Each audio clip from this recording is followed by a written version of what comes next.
दोस्तों, भारत और चीन आबादी के मामले में आज दुनिया में सबसे ऊपर है। लेकिन जब बात आती है डेवलपमेंट की, तो भारत चीन से बहुत ही ज्यादा पीछे है। एक समय ऐसा हुआ करता था जब भारत और चीन की प्रति व्यक्ति आय बराबर हुआ करती थी। लेकिन आज चीन की प्रति व्यक्ति आय भारत से 5 गुना से भी ज्यादा है। ऐसे में सवाल उठना लाजमी है कि चीन भारत से इतना आगे कैसे निकला। दोस्तों, पहली बात तो ये है कि चीन भारत से ना सिर्फ पर कैपिटा इनकम के लिहाज से आगे है, बल्कि आज चाइना हमारे इंडिया से resources, infrastructure, technology, economic growth, defence system और मिलिट्री पावर जैसे हर एक फील्ड में बेहतर है। ऐसे में सवाल उठता है कि चीन ने ऐसा क्या किया कि वो हमसे आज इतना ज़्यादा आगे निकल गया। दरअसल दोस्तों, चीन का भारत से आगे निकलने की कोई एक वजह नहीं है, बल्कि इसके कई कारण हैं। और वो कौन से कारण हैं, उन्हें हम कुछ पॉइंट्स के जरिए समझेंगे। भारत का चीन से इतना ज़्यादा पीछे होने का पहला रीज़न है गवर्नमेंट। दरअसल हमारा देश एक डेमोक्रेटिक कंट्री है, यानी लोकतांत्रिक देश है, जहाँ अलग अलग धर्म और जातियों के लोग समान अधिकारों के साथ रहते हैं। और हमारे देश में हर 5 साल के बाद सरकार बदलती रहती है। वहीं अगर चीन की बात करें, तो चीन भारत की तरह कोई लोकतांत्रिक देश नहीं है, बल्कि चीन में कम्युनिस्ट पार्टी की लीडरशिप चलती है और वहाँ की सरकार भारत की तरह हर 5 साल के बाद नहीं बदलती। यह हम लोगों के लिए बड़े दुर्भाग्य और दुख की बात है कि जब हमारा भारत इमरजेंसी और सरकार की इंस्टेबिलिटी से जूझ रहा था, तब चीन की कम्युनिस्ट पार्टी अपने देश को विकास के मार्ग पर चलाने के लिए अहम डिसीजंस ले रही थी। असल में दोस्तों, चीन के इस सिंगल पार्टी सिस्टम से सरकार में एक स्टेबिलिटी बनी रहती है और सरकार देश में विकास के लिए कोई भी कदम 20 से 25 सालों की प्लानिंग के लिए उठाती है और फिर उस प्लान को अंजाम देती है।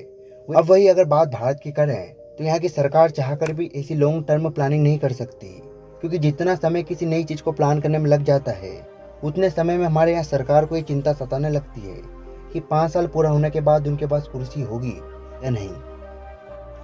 Number 2, caste and religion. दोस्तों, जैसे कि हमने आपको बताया कि भारत एक लोकतांत्रिक देश है, जहाँ अलग अलग धर्मों और जातियों के लोग साथ मिलजुल कर रहते हैं। अब यूँ तो अलग अलग धर्मों को इस तरह साथ मिलजुल कर रहना बहुत ही अच्छी बात है, लेकिन सच्चाई ये भी है कि देश की इस विविध कल्चर का हमारे देश के विकास पर हमेशा नेगेटिव इम्पैक्ट पड़ा है। असल में भारत के अंदर आज भी कई लोग धर्म और जातियों को लेकर आपस में ही लड़ते रहते हैं, जिससे लोगों का ध्यान विकास और आगे बढ़ने की बजाय इस बात पर रहता है कि कौन सा धर्म अच्छा है और बड़ा है, जो हमारे लिए बहुत ही शर्म की बात है। क्योंकि चीन में किसी कम्युनिस्ट सरकार है जिसे धर्म और जातियों से नहीं, बल्कि देश के विकास से मतलब है। इसलिए चीन की सरकार किसी भी धर्म और जाति को तब तक सहन करती है जब तक कि वो सरकार और देश की उन्नति में आड़े नहीं आता। और अगर कोई धर्म चीन की उन्नति की रफ्तार में रुकावट बनता है या फिर अपनी टांग अड़ाता है, तो वहाँ की सरकार उस धर्म को जड़ से समाप्त कर देती है। इसलिए चाइना का इंडिया से इतना ज्यादा आगे होने का एक बड़ा कारण ये भी है। Number 3, reservation and unnecessary free welfare schemes. दोस्तों, आज भारत में रिजर्वेशन पॉलिसी यानी कि आरक्षण एक ऐसी नीति है जिसने देश का सिर्फ नुकसान ही किया है और आगे भी करती रहेगी।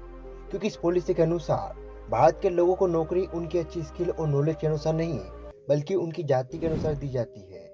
जिससे होता यह है कि रिजर्वेशन की वजह से उन काबिल और टैलेंटेड व्यक्ति को जॉब नहीं मिल पाती। ऐसे में वो लोग भारत के बाहर विकल्प ढूंढना शुरू कर देते हैं, जिसके कारण जो टैलेंट भारत के लिए काम आना था वो बाहर दूसरे देशों में चला जाता है। जबकि चाइना में किसी भी व्यक्ति को काम सिर्फ उसकी क्षमता और काबिलियत को देखकर ही मिलता है, न कि जात पात को देखकर।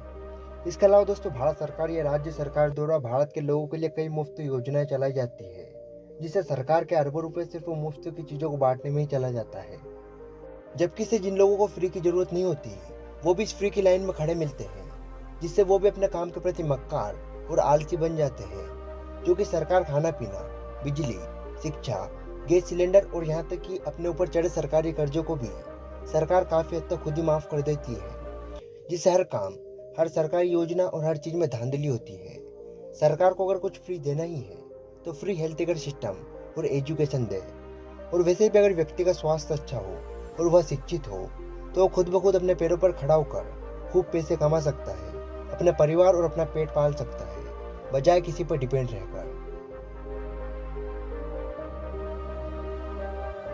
दोस्तों, इस बात में कोई शक नहीं कि चीन आज जिस मुकाम पर है, उसमें सबसे बड़ा हाथ उसके द्वारा दुनिया भर में किए जाने वाले एक्सपोर्ट्स है। और आज चीन के पोर्ट्स यानी कि बंदरगाह आज दुनिया के वर्ल्ड क्लास माने जाते हैं। असल में चीन इस बात को बहुत पहले ही समझ गया था कि एक्सपोर्ट की फील्ड में कामयाबी तभी हासिल हो सकती है जब बंदरगाहों को वर्ल्ड क्लास बनाने में इन्वेस्टमेंट किया जाए। इसलिए चीन ये काम बहुत पहले ही शुरू कर चुका था।